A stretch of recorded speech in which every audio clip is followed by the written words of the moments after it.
Hello everyone, welcome back to another video. HP TET June 2025 की series को continue करते हुए इस वीडियो में हम general awareness including Himachal Pradesh, current affairs और एनवायरमेंटल स्टडीज के इंपॉर्टेंट क्वेश्चंस डिस्कस करेंगे। ये क्वेश्चन आपके टेट जून 2025 के एग्जामिनेशन के लिए महत्वपूर्ण रहने वाले हैं।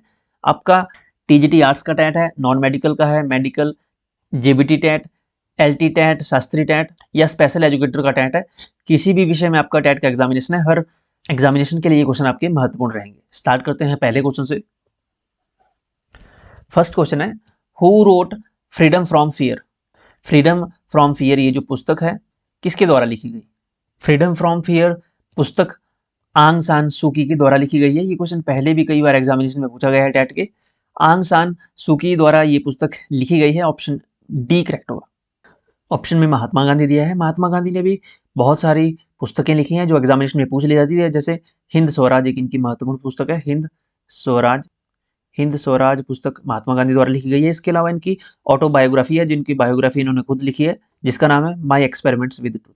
माई एक्सपेरिमेंट्स विद ट्रूथ, ये दो पुस्तकों को याद रखें। सुभाष चंद्र बोस की इंपॉर्टेंट बुक्स जो एग्जामिनेशन में पूछ ली जाती है उनका नाम है द इंडियन स्ट्रगल, एक पुस्तक है इनकी द इंडियन स्ट्रगल। दूसरी है एन इंडियन पिलग्राम, ये इनकी बायोग्राफी है, ऑटोबायोग्राफी है इनकी, जिसका नाम है एन इंडियन पिलग्राम। नेक्स्ट क्वेश्चन है, who formed Congress for democracy. Congress for democracy नामक दल किसने बनाया था?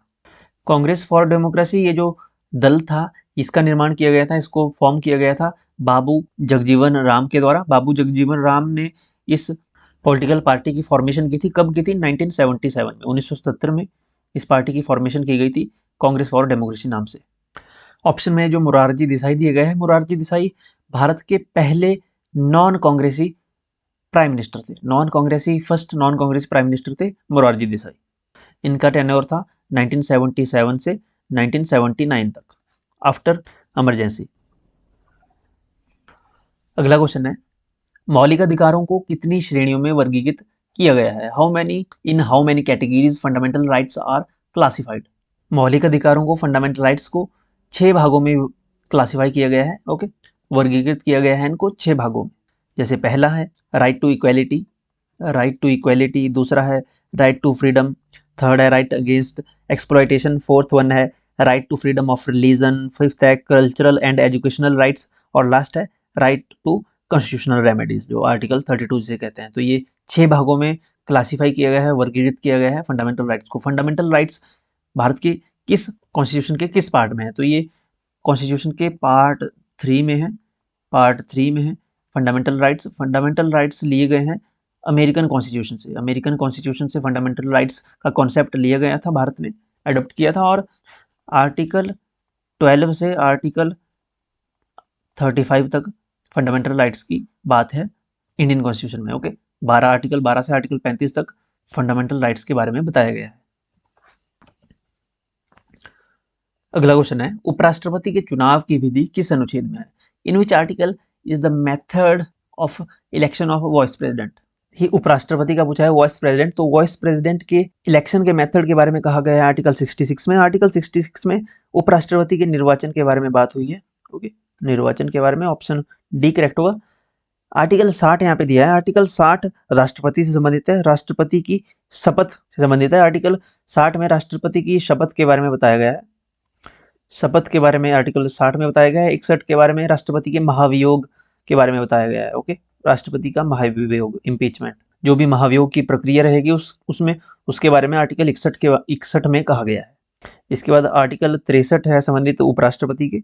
भारत का उपराष्ट्रपति होगा, इसका जिक्र, इसका वर्णन किया गया है आर्टिकल कॉन्स्टिट्यूशन के आर्टिकल 63 में। भारत का उपराष्ट्रपति होगा, और भारत का जो उपराष्ट्रपति होता है वही राज्यसभा का पदेन सभापति होता है। पदेन सभापति राज्यसभा का भारत का उपराष्ट्रपति होता है। करंटली वर्तमान में भारत के उपराष्ट्रपति कौन है, आपको कमेंट सेक्शन में बताना है, उनका नाम क्या है।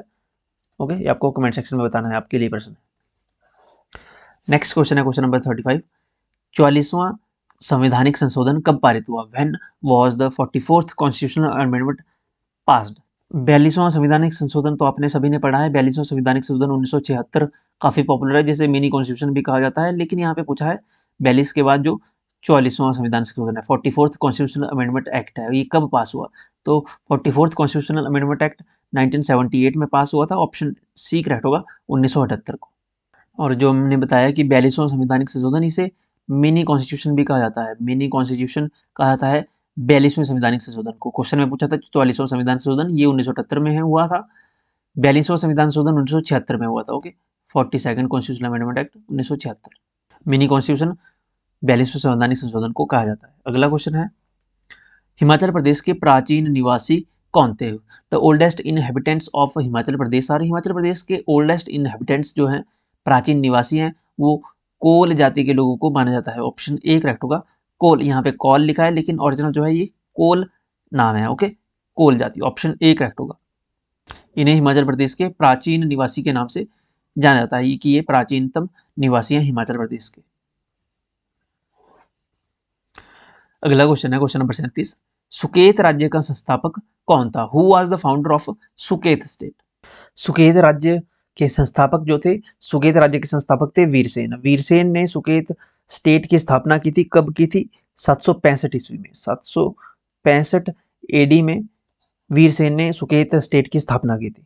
जो वर्तमान में हिमाचल प्रदेश का मंडी जिला है, वो सुकेत रियासत और मंडी रियासत से मिलकर बना है। मंडी रियासत की स्थापना की थी बाहुसेन ने। मंडी रियासत की स्थापना की थी। सुकेत रियासत की स्थापना वीरसेन ने की। मंडी रियासत की स्थापना बाहुसेन ने की। बाहुसेन ने मंडी रियासत की स्थापना 1000 एडी में की थी। 1000 एडी, 1000 ईस्वी में। यहाँ पे ऑप्शन में लक्ष्मण सेन दिए गए हैं। लक्ष्मण सेन सुकेत राज्य के अंतिम राजा थे। अंतिम शासक, अंतिम राजा सुकेत रियासत के थे लक्ष्मण सेन। और सुकेत सत्याग्रह के बारे में पूछ लिया जाता है, जो सुकेत राज्य में हुआ था। सुकेत सत्याग्रह 1948 में। सुकेत सत्याग्रह एग्जाम में पूछ लिया जाता है। सुकेत सत्याग्रह 1948 में हुआ था, फरवरी 1948 में, जिसके बाद सुकेत राज्य का विलय हो गया था भारत में। ओके, यानी भारत देश में जो सुकेत अलग राज्य था उसे मिला दिया गया था सुकेत सत्याग्रह के बाद। सुकेत सत्याग्रह किसने किया था, किसने नेतृत्व किया था? पंडित पद्मदेव ने। सुकेत सत्याग्रह का नेतृत्व पंडित पद्मदेव ने किया था। पंडित पद्मदेव, ये फ्रीडम फाइटर थे, फ्रीडम फाइटर थे हिमाचल प्रदेश से, पंडित पद्मदेव। इन्होंने नेतृत्व किया था सुकेत सत्याग्रह का। अगला क्वेश्चन है, हिमाचल प्रदेश के कसौली में 1857 ईस्वी का विद्रोह कब हुआ? When did the 1857 AD rebellion take place in Kasauli Himachal Pradesh? Himachal Pradesh के कसौली में, जो सोलन में है कसौली, इसमें 1857 ईस्वी का विद्रोह किस तिथि से शुरू हुआ था? 1857 में 20 अप्रैल से कसौली में 1857 का विद्रोह हुआ था।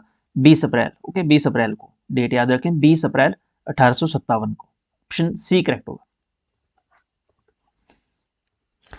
अगला क्वेश्चन है, साच पास किस जिले में स्थित है? साच पास किस डिस्ट्रिक्ट में है? साच पास ये चंबा डिस्ट्रिक्ट में है। ऑप्शन बी करेक्ट होगा। चंबा और पांगी के बीच में है साच पास। साच पास का जो एल्टीट्यूड है, जो इसकी हाइट है, वो है 4395 मीटर एबव सी लेवल। 4395 मीटर की हाइट पर है साच पास। अगला क्वेश्चन है, हिमाचल प्रदेश में वर्षा का औसत क्या है? What is the average rainfall in Himachal Pradesh? What is the average rainfall in Himachal Pradesh? जो रेनफॉल होती है हिमाचल प्रदेश में, उसकी एवरेज कितनी है, कितनी औसतन वर्षा होती है हिमाचल प्रदेश में? तो हिमाचल प्रदेश में औसतन 160 सेंटीमीटर वर्षा होती है। ऑप्शन डी करेक्ट होगा, 160 सेंटीमीटर। हिमाचल प्रदेश में सबसे कम वर्षा किस स्थान पर होती है? स्पीति में। स्पीति में सबसे कम बारिश होती है, लगभग 50 मिलीमीटर बारिश होती है ओनली स्पीति में, सबसे कम। ये हिमाचल प्रदेश का सबसे ज़्यादा ड्राई क्षेत्र है। ओके, और हिमाचल प्रदेश में सबसे अधिक वर्षा कहाँ होती है? धर्मशाला में। धर्मशाला में सबसे ज़्यादा बारिश होती है। यहाँ औसतन 3400 मिलीमीटर वर्षा होती है। ओके, पूरे साल का एवरेज देखें अगर तो 3400 3400 मिलीमीटर वर्षा होती है यहाँ पे एवरेज धर्मशाला में, और स्पीति में 50 mm ओनली। अगला क्वेश्चन है, टॉन्स किसकी सहायक नदी है? Tons is a tributary of, Tons Yamuna की सहायक नदी है। ऑप्शन सी करेक्ट होगा, यमुना। यमुना की सहायक नदियां हैं टॉन्स, गिरी, पब्बर, आंध्रा, ये सारी यमुना की सहायक नदियां हैं। यमुना का प्राचीन नाम क्या था? कई बार पूछ लिया था एग्जामिनेशन में। यमुना का प्राचीन नाम था कालिंदी। रावी का प्राचीन नाम क्या था? रावी का प्राचीन नाम था, वैदिक नाम पुरुषनी और संस्कृत नाम इरावती, रावी का संस्कृत नाम इरावती, सतलुज का संस्कृत नाम था स्तुद्रु और वैदिक नाम था इसका स्तुद्री, थोड़ा थोड़ा फर्क है, स्तुद्री स्तुद्रु। व्यास का वैदिक नाम था अर्जिकिया, अर्जिकिया, और संस्कृत नाम था व्यास का विपाशा। विपाशा और व्यास देखिए मिलता जुलता है, लेकिन जो वैदिक नाम है यानी जिन नदियों का वर्णन वेदों में किया गया है जिस नाम से, व्यास को वेदों में अर्जिकिया नाम से मेंशन किया गया है, तो जो वेदों में नाम लिखा गया है इस नदी का उस नाम को वैदिक नाम कहते हैं। जैसे व्यास को वेदों में अर्जिकिया नाम से वर्णित किया गया है तो इसे इसका वैदिक नाम अर्जिकिया है, इस प्रकार से याद रखें। और संस्कृत में विपाशा इसे कहा जाता है। हिमाचल की सबसे लंबी नदी है सतलुज, 320 किलोमीटर बहती है। रावी रिवर 158 किलोमीटर बहती है। यमुना रिवर सबसे छोटी है, केवल 22 किलोमीटर बहती है हिमाचल प्रदेश में। और व्यास रिवर 256 किलोमीटर बहती है हिमाचल प्रदेश में। सतलुज मानसरोवर झील से निकलती है, तिब्बत मानसरोवर से।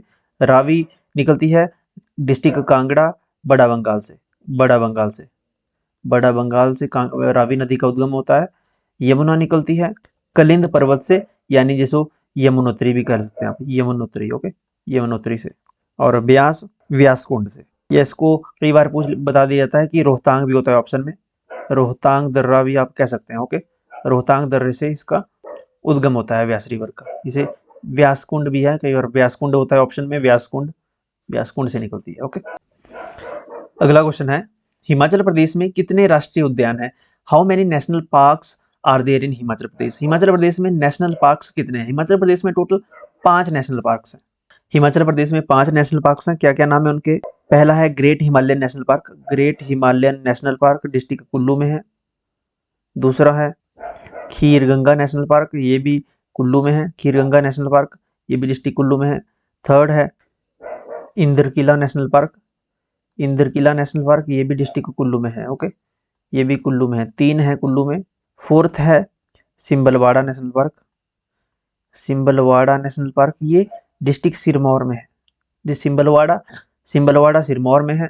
और लास्ट है 5वां पिन घाटी नेशनल पार्क, पिन घाटी नेशनल पार्क, पिन घाटी नेशनल पार्क, ये लाहौल स्पीति में है। हिमाचल प्रदेश का सबसे छोटा national park Simbalbara national park जो सिरमौर में है। इसका क्षेत्रफल टोटल 27.88 किलोमीटर है, 27.88 स्क्वायर किलोमीटर है इसका टोटल एरिया, ओके। इसके अलावा हिमाचल प्रदेश में वाइल्ड लाइफ सेंचुरीज भी हैं, wild life sanctuaries. Wild life sanctuaries Himachal Pradesh में टोटल 31 हैं, ओके, 31 वाइल्ड लाइफ सेंचुरीज, जिन्हें हिंदी में कहते हैं वन्य जीव अभयारण्य। टोटल 31 वन्य जीव अभयारण्य है हिमाचल प्रदेश में। अगला क्वेश्चन अगेन हिमाचल प्रदेश से है। हिमाचल प्रदेश विधानसभा के उपाध्यक्ष कौन है? Who is the deputy speaker of Himachal Pradesh legislative assembly? तो विधानसभा के उपाध्यक्ष हिमाचल प्रदेश में वर्तमान में हिमाचल प्रदेश विधानसभा के उपाध्यक्ष हैं विनय कुमार। उपाध्यक्ष को चाहे यहाँ पे डिप्टी स्पीकर विनय कुमार। और स्पीकर कौन है? स्पीकर है कुलदीप पठानिया, ये स्पीकर है। अगर स्पीकर पूछा जाए विधानसभा के स्पीकर तो कुलदीप पठानिया, और डिप्टी स्पीकर विनय कुमार। हिमाचल प्रदेश विधानसभा में कितनी सीटें हैं टोटल? कितनी सीट्स हैं टोटल हिमाचल प्रदेश विधानसभा में? आपको कमेंट सेक्शन में बताना है। अगला क्वेश्चन है, हट्टी समुदाय किस जिले से संबंधित है? न्यूज में भी बना रहता था पहले, अब इनको दर्जा दिया गया है। Hatti community belongs to which district? Hatti community जो है ये सिरमौर जिले में रहती है, ओके। हाटी कम्युनिटी सिरमौर में है, ऑप्शन ए करेक्ट होगा। अभी कुछ समय पहले ही हाटी कम्युनिटी को शेड्यूल्ड ट्राइब का दर्जा दिया गया है, एसटी का, ओके। अगला क्वेश्चन है, हिमाचल प्रदेश उच्च न्यायालय के प्रथम मुख्य न्यायाधीश कौन थे? Who was the first chief justice of Himachal Pradesh high court? Himachal Pradesh high court के पहले चीफ जस्टिस कौन थे? एमएच बेग, हमीदुल्ला बेग, ओके, पहले चीफ जस्टिस थे हिमाचल प्रदेश हाई कोर्ट के। ये तो थे पहले चीफ जस्टिस हिमाचल प्रदेश के। वर्तमान में एट प्रेजेंट कौन है chief justice Himachal Pradesh high court में? At present justice Gurmeet Singh Sandhawalia, Gurmeet Singh Sandhawalia, ये एट प्रेजेंट चीफ जस्टिस हैं हिमाचल प्रदेश हाई कोर्ट के, गुरमीत सिंह संधावलिया। पहले थे MH bag.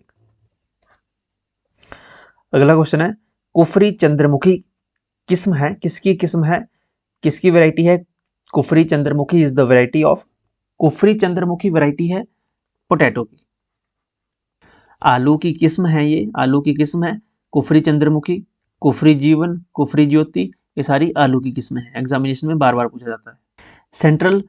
Central potato research institute CPRI कहाँ लोकेटेड है? Central potato research institute district Shimla में लोकेटेड है। ओके, स्टार्टिंग में ये इंस्टीट्यूट पटना में खोला गया था, बिहार के पटना में।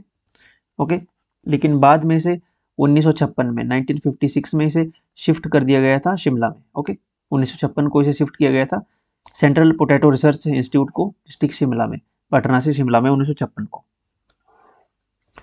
अगला क्वेश्चन है, चमेरा जल विद्युत परियोजना किस नदी पर स्थित है? On which river is Chamera hydro electric project situated? Chamera hydro electric project ये है चंबा में, चंबा में है ये। किस नदी पे है? चंबा में मेन रिवर कौन सी है? रावी। तो रावी पे है Chamera hydel project, option D correct होगा। अगला क्वेश्चन है, हिमाचल प्रदेश की पहली क्षेत्रीय फिल्म कौन सी थी? Which is the first regional film of Himachal Pradesh? Himachal Pradesh की पहली जो रीजनल फिल्म थी वो थी सांझ नाम की। ओके, ऑप्शन सी करेक्ट होगा, Sanjh is the first regional film of Himachal Pradesh, option C correct होगा, सांझ। अगला क्वेश्चन है, हिमाचल प्रदेश के प्रथम लोकायुक्त कौन थे? Who was the first Lokayukta of Himachal Pradesh? Easy question है, TVR टाटाचारी हिमाचल प्रदेश के पहले लोकायुक्त थे, ऑप्शन ए करेक्ट होगा, TVR टाटाचारी पहले लोकायुक्त थे हिमाचल प्रदेश के। TVR टाटाचारी इनका टेन्योर था, 1983 को ये पहले लोकायुक्त बने थे, नियुक्त हुए थे, और ये रहे थे 1988 तक, 1983 से 1988 तक इनका टेन्योर रहा था। TVR टाटाचारी का पहले लोकायुक्त थे। एट प्रेजेंट कौन है लोकायुक्त हिमाचल प्रदेश के? एट प्रेजेंट वर्तमान में हिमाचल प्रदेश के जो लोकायुक्त हैं उनका नाम है चंद्रभूषण बरोवालिया, चंद्रभूषण बरोवालिया एट प्रेजेंट लोकायुक्त है हिमाचल प्रदेश का। इनका जो टेन्योर है वो स्टार्ट हुआ था 2022 में, अभी भी ये इनका कंटिन्यूस है। ओके, प्रेजेंट में है ये लोकायुक्त है हिमाचल प्रदेश के। ये हिमाचल प्रदेश के 7th लोकायुक्त है। ओके, 7वें। अगला क्वेश्चन है, in which year Hamirpur became a district? Himachal Pradesh कब जिला बना? ये 1942 में तो हिमाचल का अस्तित्व ही नहीं हुआ था, तो जिला कहाँ से बनेगा? 1955 में भी नहीं बना था। 1972 को डिस्ट्रिक्ट हमीरपुर का निर्माण हुआ था, डिस्ट्रिक्ट कांगड़ा से हमीरपुर को अलग किया गया था 1972 को। कांगड़ा से हमीरपुर के अलावा डिस्ट्रिक्ट ऊना को अलग किया गया था। ओके, ऑप्शन सी करेक्ट होगा, 1972। अगला क्वेश्चन है, what was Tansen's real name? Tansen का असली नाम क्या था?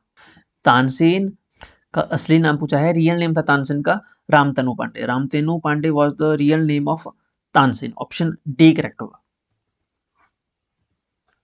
अगला क्वेश्चन है question number 52, when was the regulating act pass made? Regulating act कब बना? रेगुलेटिंग एक्ट 1773 में बना था, ऑप्शन ए करेक्ट होगा, 1773। ये जो रेगुलेटिंग एक्ट बना था 1773 ईस्वी में, इसके क्या फीचर थे, क्या बेनिफिट थे? एक तो इसका जो मेजर बेनिफिट थे, इसने पोजीशन क्रिएट कर दी गवर्नर जनरल की बंगाल में, गवर्नर जनरल की पोस्ट क्रिएट करती बंगाल में। ओके, वॉरेन हेस्टिंग्स पहले गवर्नर जनरल बनाए गए थे। इसके एक साल बाद 1774 ईस्वी में कलकत्ता में सुप्रीम कोर्ट को एस्टेब्लिश कर दिया गया था। अगला क्वेश्चन है, ईश्वर चंद्र विद्यासागर का जन्म कब हुआ? When was Ishwar Chandra Vidyasagar born? Ishwar Chandra Vidyasagar ये समाज सुधारक थे भारत के। ईश्वर चंद्र विद्यासागर का जन्म कब हुआ था? 1820 में ईश्वर चंद्र विद्यासागर का जन्म हुआ था। हिंदू विधवा पुनर्विवाह, हिंदू विडोज रिमैरिज एक्ट जो था 1856 में इंट्रोड्यूस हुआ था।